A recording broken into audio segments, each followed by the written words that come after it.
कुछ ही देर में सुपरहिट मुकाबला जिस पर पूरे क्रिकेट प्रेमियों की नजर टिकी हुई है। बहुत ज्यादा फर्क नहीं पड़ता कि वो हिंदुस्तान के हैं या पाकिस्तान के हैं, क्योंकि जो हाई वोल्टेज रोमांच भारत और पाकिस्तान के मुकाबले के अंदर नजर आता है वो वाकई में पूरे दुनिया के अंदर क्रिकेट प्रेमियों के गूज़बम्प लाता है।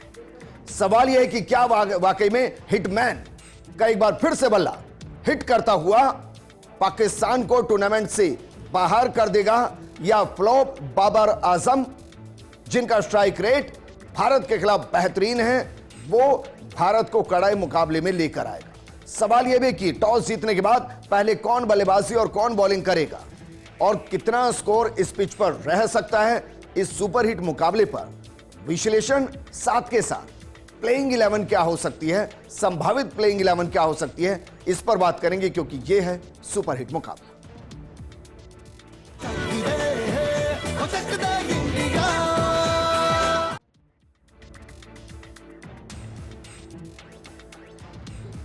सुपरहिट मुकाबले में सबसे महत्वपूर्ण यह है कि प्लेइंग 11 क्या होंगे, यानी कि वो योद्धा कौन होंगे जो दूसरी टीम को परास्त करने के लिए मैदान में उतरेंगे। तो चलिए शुरुआत करते हैं और सबसे पहले आपको संभावित बताते हैं भारत के संभावित प्लेयर कौन कौन से हो सकते हैं, प्लेइंग 11 क्या हो सकती है, जरा एक नजर उस पर डालते हैं। देखिए जरा, अगर भारत के प्लेइंग 11 की बात की जाए तो रोहित शर्मा और शुभमन गिल जो दोनों ही बेहतरीन फॉर्म के अंदर है। Shubman Gill back to back शतक और पिछले मैच के अंदर भी उन्होंने शानदार शतक ठोका और उसके साथ टॉप परफॉर्मर फिलहाल टीम इंडिया की तरफ से। अगर बात करें विराट कोहली की, विराट कोहली ने बहुत ज्यादा अच्छा परफॉर्म नहीं किया, लेकिन वो विराट है, उनका कद विराट है, उनका बल्ला विराट है, उनकी पूरी की पूरी अंक तालिका विराट है और पाकिस्तान के खिलाफ एक बेहतरीन उनका रिकॉर्ड अभी तक रहा है। इन सब के बीच में श्रेयस अय्यर, उन पर नजर सबकी रहेगी। केएल राहुल जिन्होंने बेहतरीन बल्लेबाजी अभी बांग्लादेश के खिलाफ की और बतौर विकेट कीपर वो टीम का हिस्सा बने हुए हैं, इसलिए उन पर भी नजर बनी रहेगी। इस पर सबसे ज्यादा नजर रहेगी हार्दिक पांड्या, क्योंकि ऑलराउंडर में आगा वर्सेस हार्दिक पांड्या, पाकिस्तान की तरफ से आगा और इधर से हार्दिक पांड्या, इन दोनों पर नजर बनी हुई है।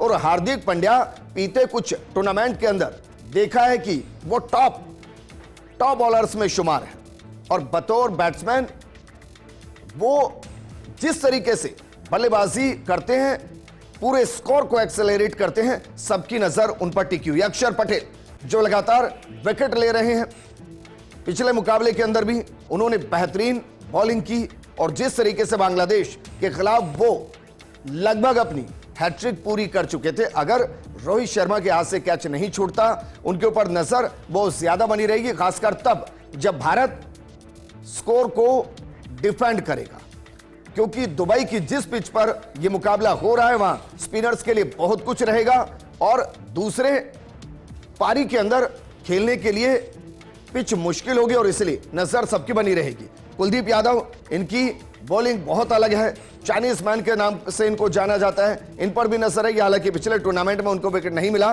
लेकिन मोहम्मद शमी जो ऐसा लग रहा है कि मानो जहां से उन्होंने टूर्नामेंट को 2024 में छोड़ा था बिल्कुल वहीं से उन्होंने पिक किया और पिछले टूर्नामेंट के पिछले मैच के अंदर बांग्लादेश के खिलाफ 5 विकेट्स उन्होंने लिए।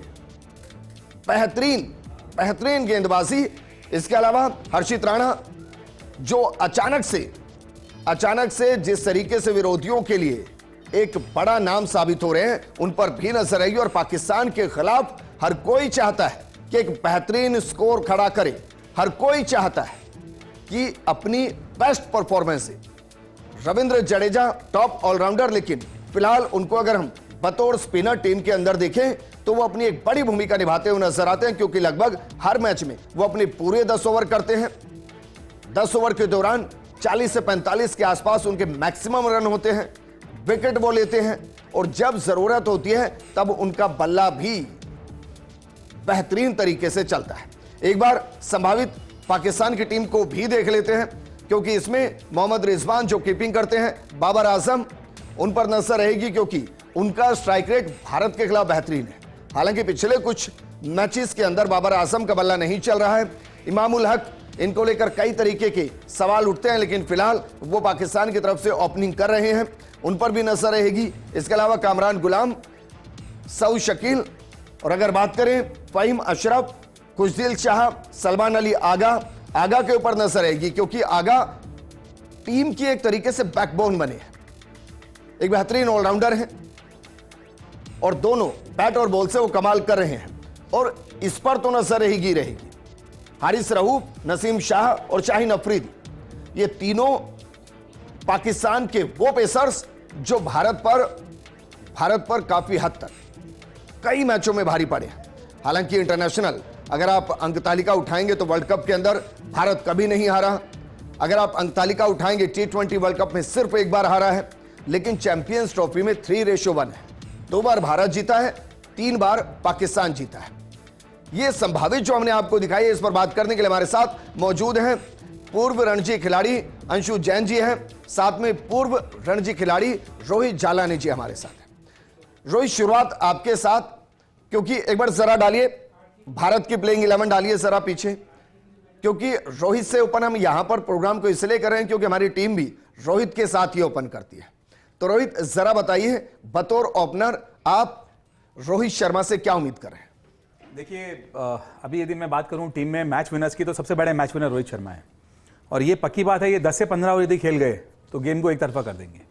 तो रोहित शर्मा जिस तरीके से इंग्लैंड के बल्लेबाजी करी, उससे पहले T20 वर्ल्ड कप में बल्लेबाजी करी और टीम को शुरुआत देते हैं और जिस लय में खेल रहे हैं, ये बिल्कुल सबसे खतरनाक प्लेयर हो सकते हैं आज के मैच में। नहीं, लेकिन इनके लिए एक अच्छी चीज जो आप बता रहे हैं वो मुझे थोड़ा सा ये लगता है कि भाई उनके अंदर ये आ गया कि ना कुछ पाने का मोह, ना कुछ खोने का डर, और उस अंदाज में जो वो खेलते हैं ना, तो 30, 40, 35, 40 रन तक तो बना लेते हैं।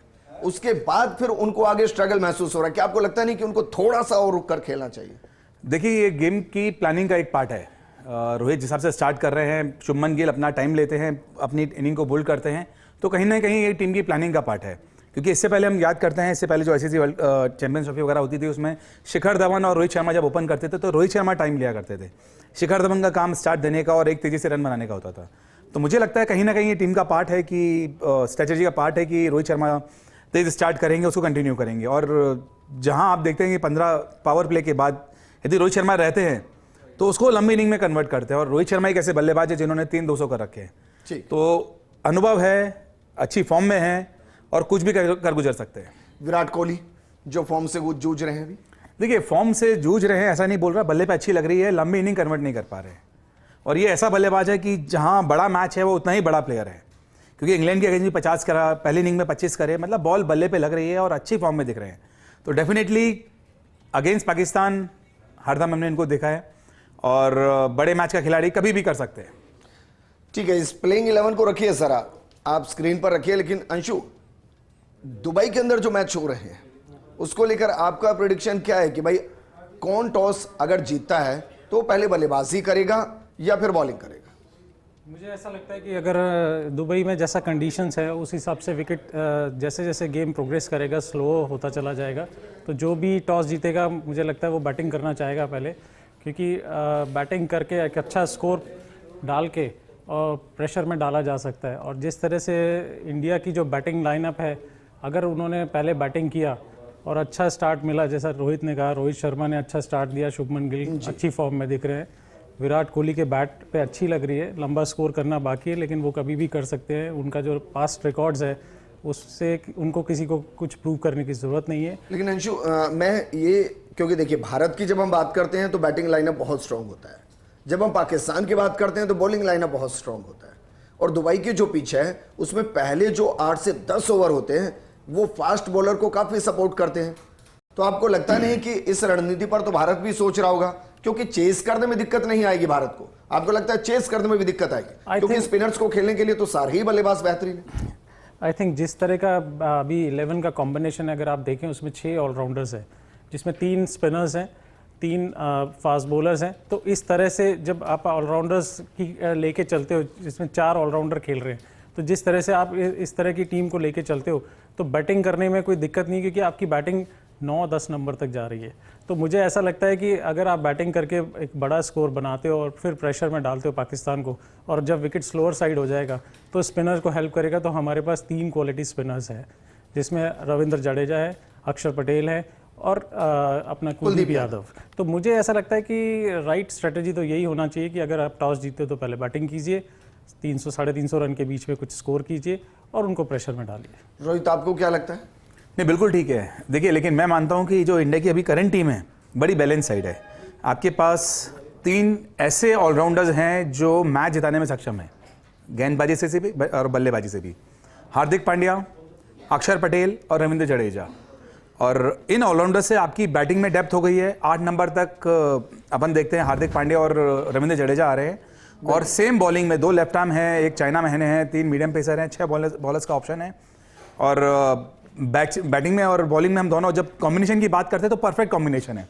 तो मुझे लगता है ये तो पहली बैटिंग करें तो भी हमारे लिए फायदेमंद है, और चेस भी करते हैं तो हमारे पास बैटिंग में काफ़ी डेप्थ है चेस करने के हिसाब से।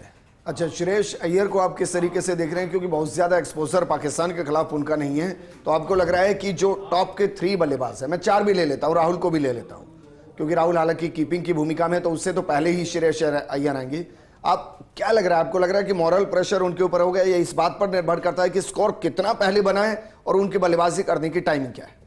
देखिए, श्रेयस अय्यर का मैं थोड़ा पीछे लेके जाऊंगा। हम बात करें वर्ल्ड कप की, जो 23 वर्ल्ड कप था उसमें हिंदुस्तान के हाईएस्ट रन गेटर थे। उसके बाद इंजर्ड हुए, बाहर हुए, लेकिन डोमेस्टिक में अच्छा करके वापस से कमबैक किया है। और जिस तरीके से कमबैक के बाद जो मैचेस खेले हैं इंग्लैंड के अगेंस्ट, और जो लास्ट सीरीज में रन करा है और जिस अंदाज में बैटिंग कर रहे हैं, तो डेफिनेटली वो उसी फॉर्म में लग रहे हैं जो 2023 में लग रहे थे। तो कहीं ना कहीं श्रेयस अय्यर अपने आप को प्रूव भी करना चाहेंगे, और जैसा हमने देखा कि वो कभी भी किसी भी मैच की कंडीशन से मैच को पलट सकते हैं। हर्षित राणा क्योंकि बुमराह को मिस कर रहे हैं, अर्शदीप को मिस कर रहे हैं, क्या उस भूमिका में हर्षित राणा आपको ठीक लग रहे हैं?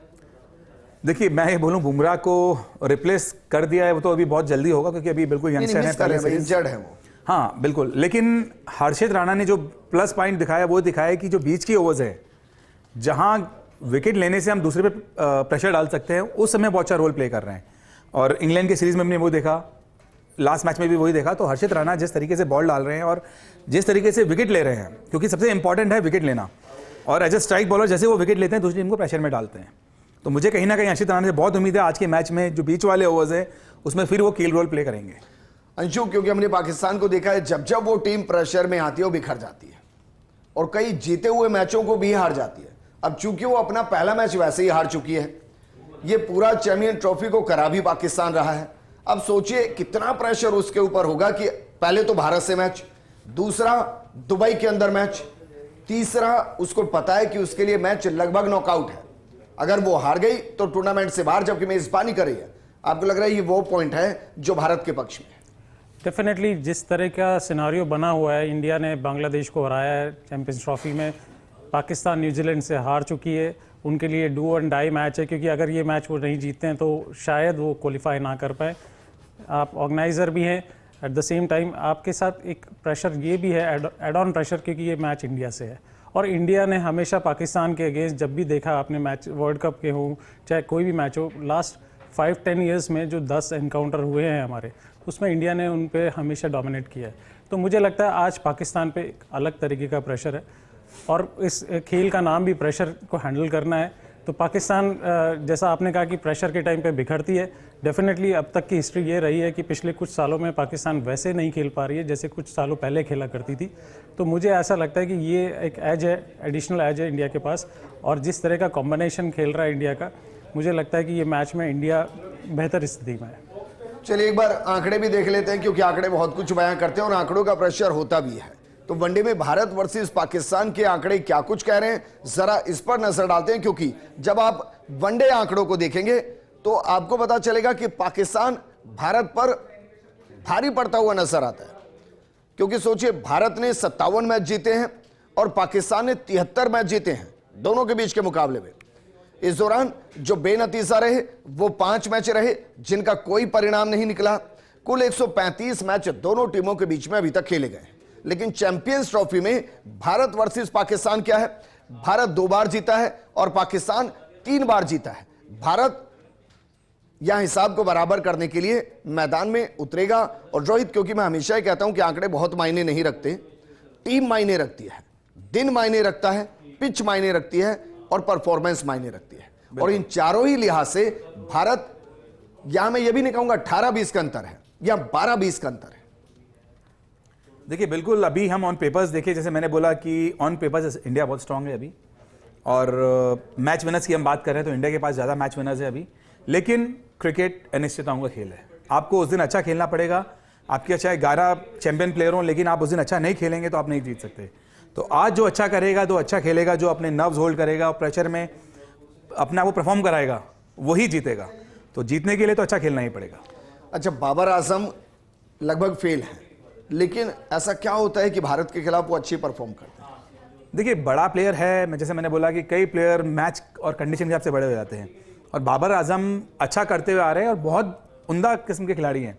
और जैसे हम बोलते हैं कि हम पाकिस्तान के अगेंस्ट हमारे प्लेयर डबल स्पीड से खेलते हैं, तो सेम पाकिस्तान के भी कुछ प्लेयर हैं जो हिंदुस्तान के अगेंस्ट उस स्पीड से खेलते हैं और उस प्रेशर कंडीशंस पे अपने आप को प्रूव करते हैं। तो बाबर आजम बड़े प्लेयर हैं, मैच विनर्स हैं, और पाकिस्तान के तो हम बोल सकते हैं रीढ़ की हड्डी है। फिलहाल कमजोर है।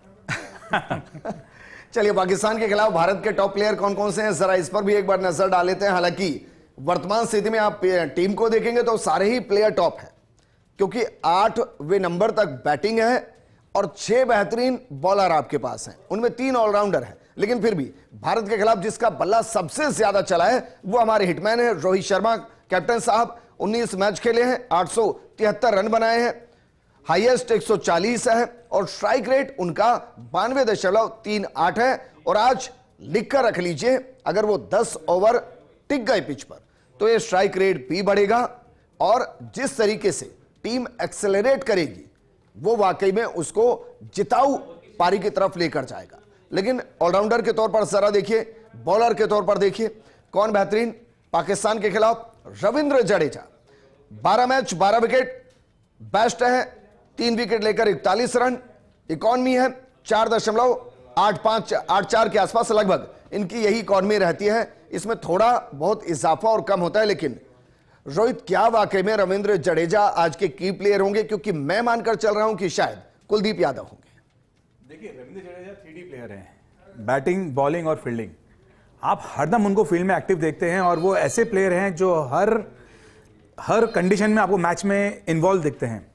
जहां बैटिंग की बात आती है तो बैटिंग में भी उन्हें मैच विनर प्लेयर बोलते हैं, बॉलिंग में उन्होंने बहुत अच्छे रिदम में डाल रहे हैं, और अभी पिछले इंग्लैंड सीरीज और बांग्लादेश अगेंस्ट बहुत शानदार गेंदबाजी करी, और फील्डिंग लाजवाब, मतलब इलेक्ट्रीफाइंग वायर हम जो बोलते हैं फील्ड में, वो लगते हैं। तो ये ऐसे प्लेयर हैं जो हर कप्तान अपनी टीम में रखना चाहेगा। तो जडेजा तो इंपॉर्टेंट प्लेयर हैं ही हैं। कुलदीप अच्छा कर सकते हैं, अच्छा करेंगे, लेकिन जडेजा हरदम टीम की जरूरत है।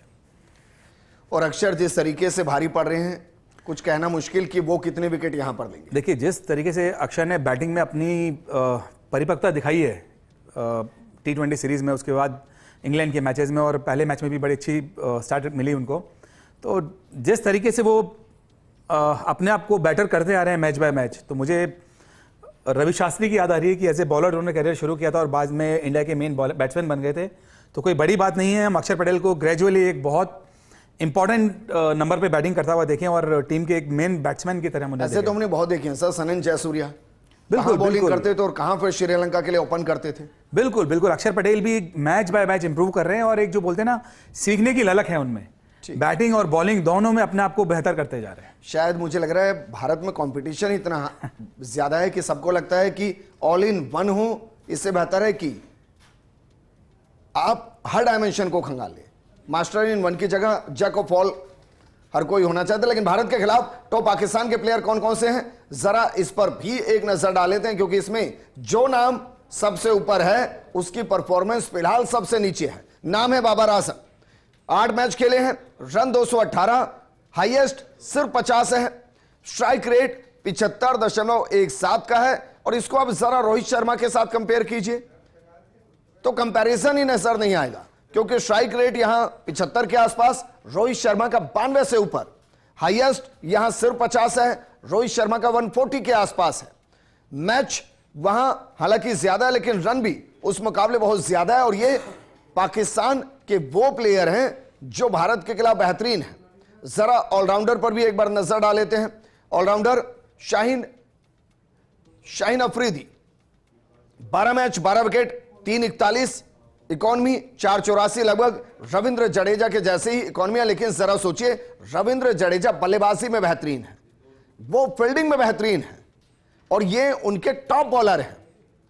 और टॉप बॉलर के आंकड़े हमारे ऑलराउंडर के साथ हैं। और इस कुछ जरा समझिए आप कि भारत की परफॉर्मेंस कितनी बेहतरीन है। लेकिन फिर रोहित भाई जिस तरीके से कह रहे हैं कि भाई दिन बहुत मायने रखता है और दिन ये तय करता है कि कौन जीतेगा और कौन हारेगा। और अंशु, इसीलिए दोनों के आंकड़ों में बहुत ज्यादा अंतर है, रोहित वर्सेस बाबर, अफरीदी वर्सेस जडेजा। लेकिन इसमें जो मेरा मानना है कि क्रिकेट इस पर्टिकुलर डे का गेम है। आप पुराने रिकॉर्ड से अगर जीत और हार डिसाइड करोगे तो फिर इंडिया को जिता देना चाहिए और खत्म कर देना चाहिए इस चैंपियंस ट्रॉफी को। लेकिन पर्टिकुलर डे, यही तो प्रेशर है। देखिए ना, वर्ल्ड कप में कभी नहीं हारती इंडिया, क्योंकि वो आंकड़ों का प्रेशर इतना पाकिस्तान पर होता है कि वो 0 को 1 करना चाहता है, फिर 0 हो जाता है। देखिए, इंडिया उस पर्टिकुलर डे बहुत अच्छा खेली, जब भी जीती इंडिया ने बहुत अच्छा क्रिकेट खेला।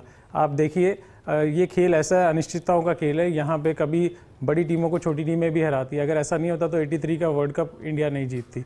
तो क्रिकेट एक ऐसा खेल है जो पर्टिकुलर डे आप जब अच्छा खेलते हैं तो आपके चांसेस बनते हैं जीतने के। तो इतना हल्का भी नहीं ले सकते। बाबर आजम का ठीक है, मैं मानता हूँ रोहित शर्मा के अगेंस्ट अगर परफॉर्मेंस आप कंपेयर करें तो हल्का दिख रहा है, लेकिन बाबर आजम एक ऐसा प्लेयर है जो कभी भी मैच चेंज कर सकता है। मोहम्मद रिजवान ऐसा प्लेयर है जो कभी भी मैच चेंज कर सकता है। शाहीन अफरीदी ऐसा बॉलर है जो कभी भी एक अच्छा स्पेल डाल के टीम को, किसी भी टीम को ट्रबल में डाल सकता है। तो we can not take them lightly. Yes, of course हमारे पास अच्छा strong batting lineup, bowling lineup है, अच्छी टीम है, लेकिन फिर भी क्रिकेट में ये अनिश्चितता है क्योंकि पर्टिकुलर डे ऐसा होता है कि जब आप अच्छा खेल रहे हो तो सब कुछ मैटर नहीं करता, परफॉर्मेंस, पास परफॉर्मेंस मैटर नहीं करता, मैटर करता है कि उस दिन आपने क्या किया। ठीक है, एक छोटे से ब्रेक के लिए यहाँ रुक रहे हैं, लेकिन मुझे अब लगता नहीं कि टीम इंडिया उस लेवल पर है जिसके लिए कभी कहा जाता है भाई साइकिल स्टैंड की तरह है कि ऊपर के 1-2 विकेट गिरे और उसके बाद गिरते चले जाए। यहाँ तो 8वें नंबर तक पता नहीं चलता कि कौन मैच को जिता देगा। और इसलिए इस सुपरहिट मुकाबले पर हमारी नजर बनी हुई है।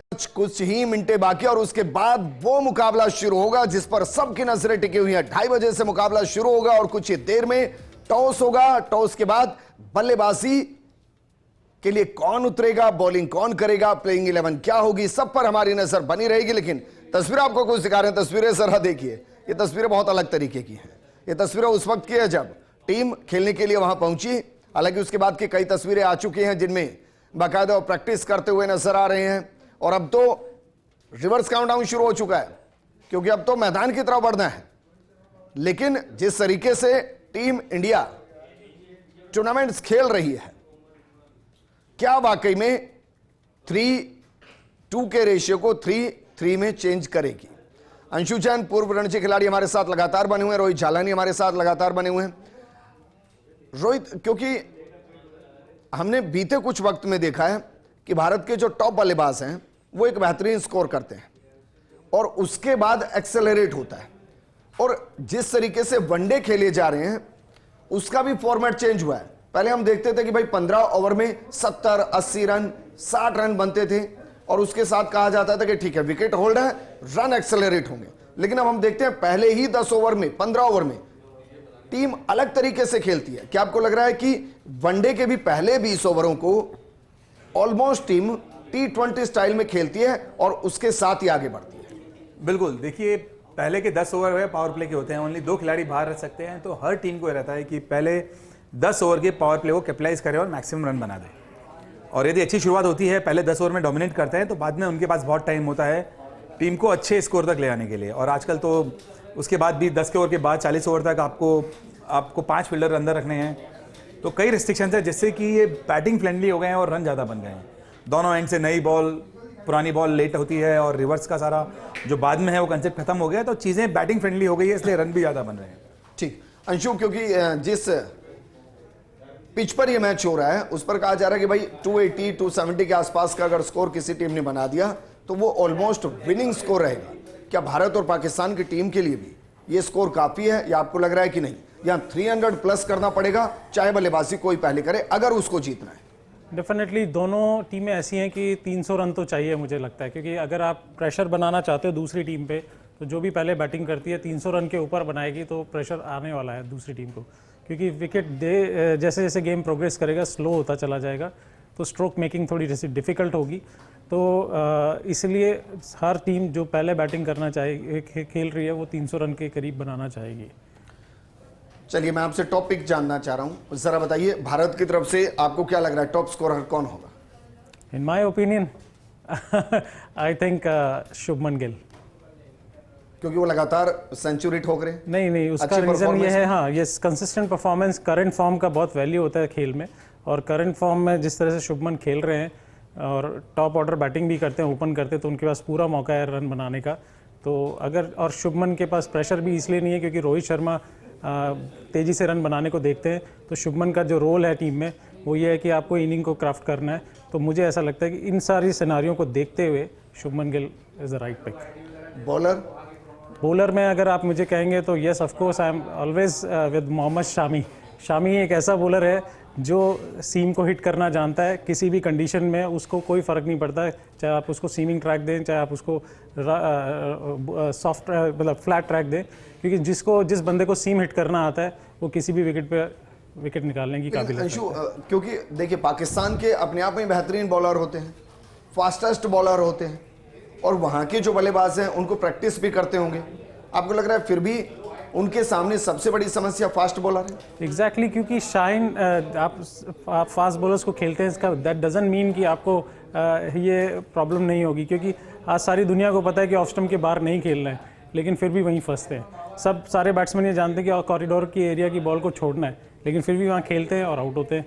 तो इसी तरह से पाकिस्तान चाहे कितने भी अच्छे फास्ट बॉलर्स को खेल रही है, लेकिन जो बॉलर सीम हिट करना जानता है, तो वो जो डिविएशन होता है आफ्टर पिचिंग, वो बहुत मुश्किल होता है किसी भी बैट्समैन के लिए जज करना, तो उसमें हर बैट्समैन ट्रबल में आता है।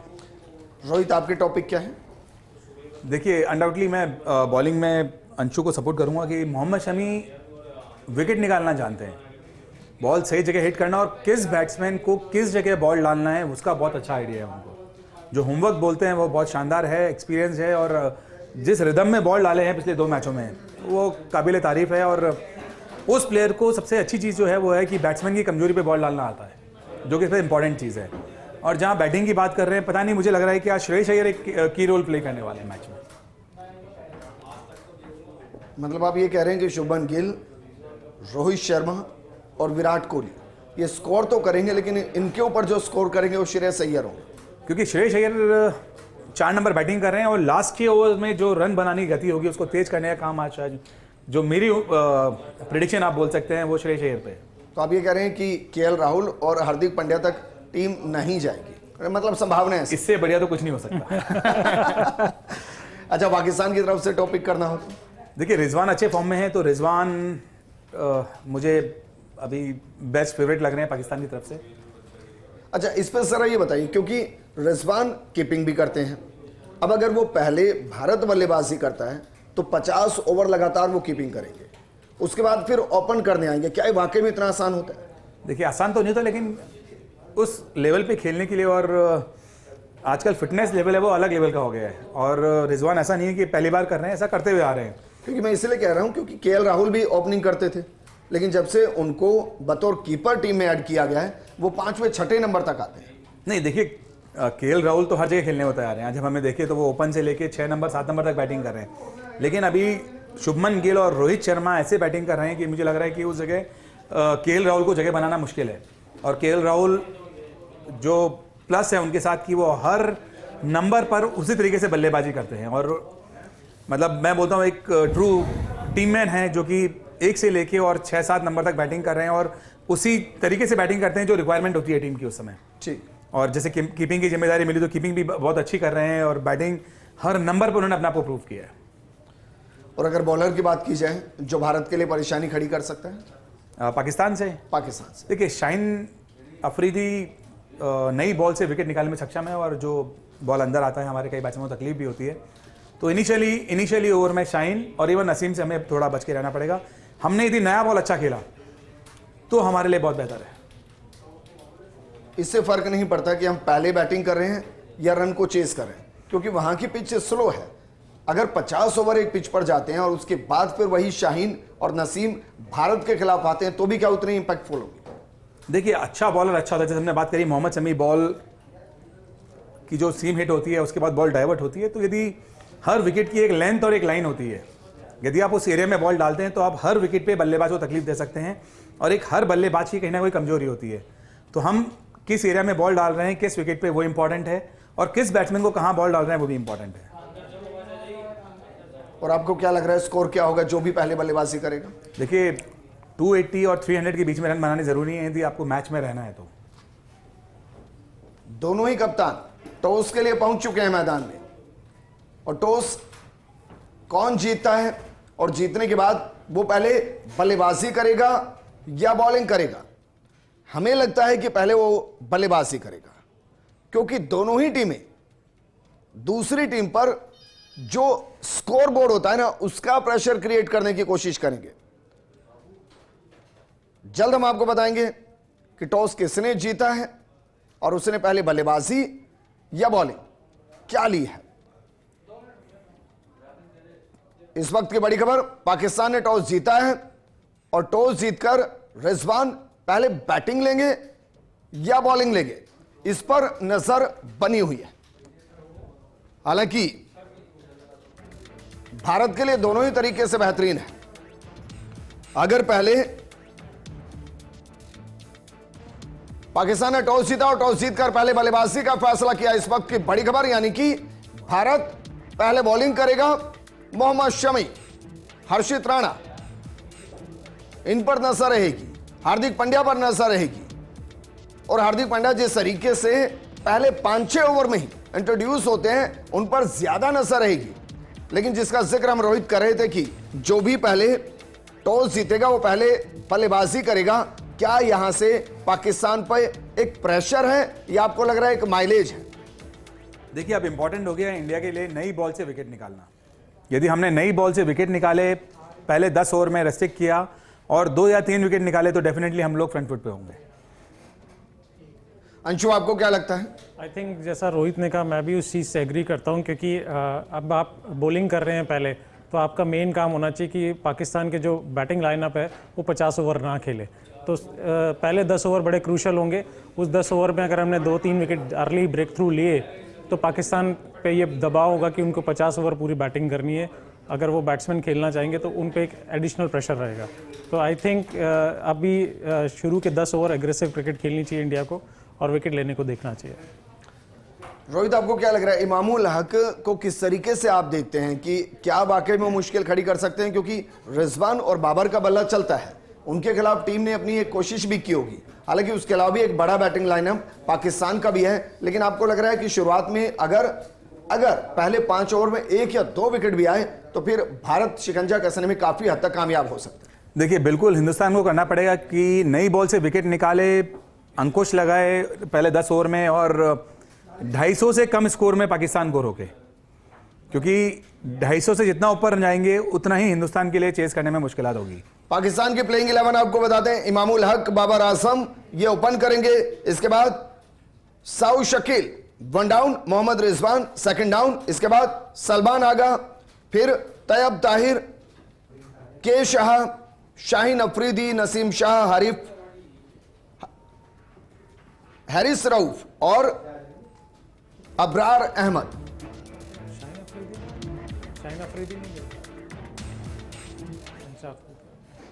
तो ये पाकिस्तान की प्लेइंग 11 है। इसमें इमामुल हक और बाबर आजम ओपन करेंगे, Saud Shakeel 1 down, Mohammad Rizwan 2nd down. Bharat के प्लेइंग 11 जरा देखिए।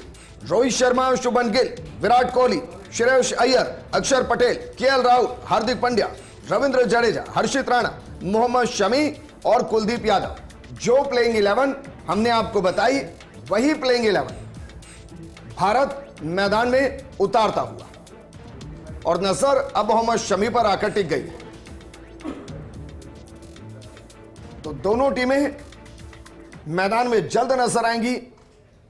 और अंशु, क्योंकि पाकिस्तान दुबई में खेल रहा है और चैंपियन ट्रॉफी होनी थी पाकिस्तान में, अब मैं मानकर चल रहा हूं कि पाकिस्तान के अंदर जो पिच बनाई होंगी वो काफी हद तक पाकिस्तान ने अपने लिए, अपने बल्लेबाजों के लिए फ्रेंडली बनाई होगी। अब वो एक अलग कंसर्न है कि न्यूजीलैंड से वो हार गए हैं पहला मैच, लेकिन दुबई के अंदर आकर खेलना ये भी तो एक प्रेशर होगा ना पाकिस्तान के लिए। क्योंकि मैं मानकर चल रहा हूं दुबई में पाकिस्तान से ज्यादा जो ग्राउंड पर नजर आएंगे या कहें कि जो स्टेडियम में नजर आएंगे वो भारत के लिए हुटिंग करते नजर आएंगे। देखिए, जब आप इंटरनेशनल क्रिकेट खेलते हो तो हुटिंग और ये प्रेशर इतना इन सब चीज़ों के बारे में नहीं सोचते हो। आपका फोकस होता है कि अगली बॉल का कैसे रिएक्ट करना है। तो मुझे ऐसा लगता है कि डेफिनेटली आप अगर दर्शकों के पॉइंट ऑफ व्यू से सोच रहे हैं तो हाँ, ये ज़रूर कह सकता हूँ कि मॉरल सपोर्ट इंडिया के लिए ज़्यादा हो सकता है पाकिस्तान के कंपेयर में दुबई में। लेकिन क्रिकेट में जब जो इंटरनेशनल क्रिकेटर्स जब खेल रहे होते हैं तो उनके लिए हम लोग क्या बोल रहे हैं, पब्लिक क्या बोल रही है, वो बहुत ज़्यादा मैटर नहीं करता। वो मैटर करता है कि वो पर्टिकुलर बॉल को कैसा खेलते हैं, उस दिन कैसा खेलते हैं। तो वो उनका, जैसे कहा जाता है कि नर्व्स को कंट्रोल करना, जैसे रोहित ने शुरुआती अपने उसमें बोला कि जो टीम नर्व्स को अच्छे से कंट्रोल करेगी, हैंडल करेगी, और जो टीम अपनी बेसिक्स को फॉलो करेगी, जो उनका गेम प्लान है उसको फॉलो करेगी, मैक्सिमम अच्छा काम करेगी, गलतियां कम करेगी, वो टीम स्ट्रांग रहेगी। रोहित, क्योंकि बहुत कुछ निर्भर करता है। पाकिस्तान में अगर ये मैच हो रहा होता तो पाकिस्तान की अर्थव्यवस्था में एक बड़ा हिस्सा होता, लेकिन अब वो दुबई जा रहे हैं। कई तरीके की कंट्रोवर्सी भी हुई, चाहे वो भारतीय जो ड्रेस है उसके ऊपर से पाकिस्तान हटना चैंपियन ट्रॉफी के नीचे से, या वहाँ पाकिस्तान में एक मैच के दौरान जिसमें भारत का कोई लेना देना नहीं था, वहाँ भारत का एंथम बज जाना। ये बहुत अलग चीज़ें हैं जो इस वक्त हो रही हैं इस पूरे टूर्नामेंट के अंदर, और उसकी वजह से फोकस भी है। आपको लग रहा है कि पाकिस्तान जो हमेशा से एक प्रेशर झेलती है और वो अपने ही देश में टूर्नामेंट करा रही है, दुबई हार गई तो इसी टूर्नामेंट की मेज़बानी करने के लिए टीम को अपने ही देश जाना मुश्किल हो जाए? देखिए, डेफिनेटली यदि पाकिस्तान आज का मैच हारती है और टूर्नामेंट से बाहर होती है तो आखिरी मैच अगेंस्ट बांग्लादेश उनके लिए खेलना बहुत मुश्किल हो जाएगा। बाकी कंट्रोवर्सी की मैं बात छोड़ूँ तो ये सब चीज़ें चलती रहती हैं और ये पार्सल है स्पोर्ट्स का। लेकिन जब आप उस सफ़ेद लाइन के अंदर जाते हैं, बाउंड्री के अंदर जाते हैं, तो गेम अलग होता है और असली गेम उसी के अंदर है। अंदर जाके कौन कैसा खेलता है, कौन कितना प्रेशर हैंडल करता है और उस पर्टिकुलर डे पे कैसा परफॉर्म करता है, वो इंपॉर्टेंट हो जाता है। अच्छा, उनका एक प्लेयर जिसको बार बार पॉइंट आउट किया जा रहा है, आगा, उसको आप कैसे देख रहे हैं? क्या वाकई में हार्दिक पांड्या वर्सेस आगा नजर आ सकता है? देखिए, अनडाउटली पाकिस्तान के बड़ा की प्लेयर है आगा और बहुत अच्छा करते हुए आ रहे हैं और डेफिनेटली पाकिस्तान की जो स्ट्रेटेजी का पार्ट है उसमें बहुत इंपॉर्टेंट रोल है। लेकिन हार्दिक पांड्या एक ऐसा प्लेयर है जो पास में अपने आप को प्रूव कर चुका है। हम T20 वर्ल्ड कप की बात करें और टूर्नामेंट्स की बात करें, वो उस लेवल पे आप प्रेशर कैसे झेलते हैं, कैसे होल्ड करते हैं और कैसे परफॉर्म करते हैं और कैसे मैच जिताते हैं, बैटिंग और बॉलिंग दोनों से वो कर चुका है। तो कंपैरिजन करना तो मैं कहता हूँ सही नहीं है दोनों का। लेकिन हाँ, आगा भी वही काम कर रहे हैं पाकिस्तान के लिए जो हार्दिक पांड्या कर रहे हैं और दोनों ही अपनी टीम को मैच जिताने के लिए अपनी पूरी कोशिश करेंगे आज। पहले 5 ओवर का स्कोर क्या लग रहा है आपको? देखिए, मेरी तो इच्छा है कि 2 विकेट कम से कम लग जाएं। बाकी तो रन 40 भी देना में मंजूर है, 40-50 जाएं, लेकिन 2 विकेट लग जाएं क्योंकि विकेट गिरने बहुत ज़रूरी है नई बॉल से। हम तो टीम भी दिखा रहे हैं, चूज कीजिए 2 कौन कौन? मैं तो चाहूँगा बाबर और रिजवान दोनों आउट हो जाए तो गेम खत्म हो जाए। देखिए, अनडाउटली बाबर यदि नई बॉल से जल्दी आउट होते हैं तो हमारे लिए बहुत फ़ायदेमंद है और रिजवान यदि 3 नंबर आते हैं या 4 नंबर आते हैं उस पर डिपेंड करता है। लेकिन इन दोनों का जल्दी आउट होना बहुत ज़रूरी है क्योंकि दोनों प्लेयर ऐसे हैं जिन्हें गेम चलाना आता है और लास्ट तक यदि रहेंगे तो डेफिनेटली हिंदुस्तान के लिए बहुत मुश्किलात पैदा होंगी। अंशु, आप बताइए, पहले 5 ओवर का स्कोर आप क्या मान रहे हैं? मैं भी रोहित के साथ ही जाना चाहूँगा। मैं भी चाहता हूँ कि हिंदुस्तान 2 विकेट ले कम से कम, और रन भले ही आप जो ज़्यादा 10-12 रन ज़्यादा खा जाओ, कोई फ़र्क नहीं पड़ता क्योंकि अगर बैट्समैन विकेट पर रहेगा तो ये कभी भी वो कंपनसेट कर सकता है। कम रन बने, विकेट नहीं मिला, वो कभी भी कंपनसेट कर सकता है। लेकिन अगर बैट्समैन आउट हो जाते हैं, आपने 8-10 रन ज़्यादा भी खा लिए तो कोई फ़र्क नहीं पड़ता। आपके लास्ट के 10 ओवर अगर बॉलर्स खेल रहे हैं तो आप उस चीज़ को कभी भी रिकवर कर लोगे। तो ये भी बता दीजिए, पहली 2 विकेट आप किसके खाते में डाल रहे हैं? हर्षित राणा के में या शमी के? मोहम्मद शमी के खाते। यस। रोहित, आप? देखिए, कोई भी विकेट निकाले, विकेट हिंदुस्तान के खाते में जाएंगे। तो यदि रनआउट भी होंगे मुझे मंजूर है, क्योंकि अमूमन ये भी एक रणनीति का हिस्सा है, क्योंकि आप लोग ज्यादा बेहतर तरीके से जानते हैं क्योंकि सब शमी को सतर्क होकर खेलेंगे। पाकिस्तानी बल्लेबाज शुरू से शमी को सतर्क होकर खेलेंगे और अमूमन ऐसा होता है कि जब ऐसा कंपटीशन होता है तो जो आपका मेन बॉलर है वो रनों को रोक रहा होता है और जब दूसरे पर हिट करने जा रहे होते हैं तो दूसरा विकेट ले रहा होता है। बिल्कुल। देखिए, इनका भी प्लानिंग ये रहेगा कि हर्षित राणा यंग प्लेयर हैं, यंगस्टर हैं, तो उन पे अटैक करें, उसको प्रेशर में डालें जिससे कि उनके भी रन बने और टीम को बैकफुट पे डालें। ये हो सकता है यदि शमी अच्छी डाले और वो हर्षित राणा पे अटैक करने जाएं और 2 विकेट हर्षित राणा भी ले जाएं तो ये भी हम देख सकते हैं आज। आपने बिल्कुल ठीक कहा, जब जो टीम का मेन बॉलर होता है डेफिनेटली सारी टीमें प्लान करती हैं और उस पर वो चाहते हैं कि मैक्सिमम डैमेज कर सकता है उस बॉलर को संभाल के खेले, तो उसका फ़ायदा हर्षित राणा को मिल सकता है। अच्छा अंशु, ये जरा बताइए, दो बॉलर की मैं बात कर रहा हूँ। एक हार्दिक पांड्या, क्या आपको 10 ओवर के अंदर अंदर नजर आ सकते हैं, पहला सवाल। दूसरा, आपको इन तीनों में से अक्षर पटेल, कुलदीप यादव और रविंद्र जडेजा, इन तीनों में से कौन सा बॉलर ऐसा है जो आपको 5वें ओवर के बाद ही नजर आ सकता है? अगर बात करें तो पहले तो हार्दिक पांड्या इंट्रोड्यूस हो सकते हैं। अगर लगता है कि विकेट में स्पिनर्स को हेल्प मिल रही है तो मुझे लगता है कि फिर या तो अक्षर पटेल को इंट्रोड्यूस कर सकते हैं या रविंद्र जडेजा को इंट्रोड्यूस किया जा सकता है। कुलदीप बाद में आएंगे। कुलदीप को डेफिनेटली 10 ओवर के बाद ही यूज़ किया जाएगा। खास वजह? उसका वजह यह है कि कुलदीप एयर में स्लो है कंपैरेटिवली दोनों बॉलर्स से, रविंद्र जडेजा और अक्षर पटेल से, और वो थोड़ा स्पिन पे ज़्यादा रिलाय करते हैं। ये लोग तेज़ गति से बॉल डालते हैं, एयर में तेज़ हैं तो इसमें भी टर्न करा देते हैं। तो मुझे लगता है कि अगर यूज़ करेंगे तो इन दोनों को पहले ही। रोहित, आपको क्या लगता है रोहित की रणनीति क्या होगी? देखिए, यदि नई बॉल से यदि विकेट निकले तो हम हार्दिक पांड्या को सबसे पहले बॉल डालते हुए देखेंगे, क्योंकि यदि मीडियम पेस से विकेट निकालते हैं तो डेफिनेटली वो नई बॉल से 3 मीडियम पेसर को ढंग से यूज़ करेंगे। और मुझे लगता है यदि ज़रूरत पड़ी तो सबसे पहले अक्षर पटेल आएंगे नई बॉल से बॉल डालने के लिए, क्योंकि जिस सबसे उनका बॉल का रोटेशन है और जिस तरीके से वो बॉल डालते हैं, नई बॉल से डालना उनके लिए फ़ायदेमंद होगा। और कुलदीप को मुझे लगता है जितना बॉल पुराना होने के बाद और फील्ड खोलने के बाद लाएंगे उतना ही कुलदीप इफेक्टिव हो जाएंगे। चलिए, क्योंकि अब सबकी नजरें मैच पर टिक जाएंगी तो 1-2 सवाल और मेरे आपसे। रोहित, 250 प्लस या फिर अंडर 250? अंडर 250 ये मैच रहेगा। बिल्कुल, 250 के जितना ऊपर जाएगा उतना हिंदुस्तान के लिए तकलीफ होगी। 250 के जितना नीचे रहेगा उतना हमारे लिए फेवरेट है। अंशु, ऑल आउट या फर्क नहीं पड़ता, बस 250 से नीचे रुक जाए?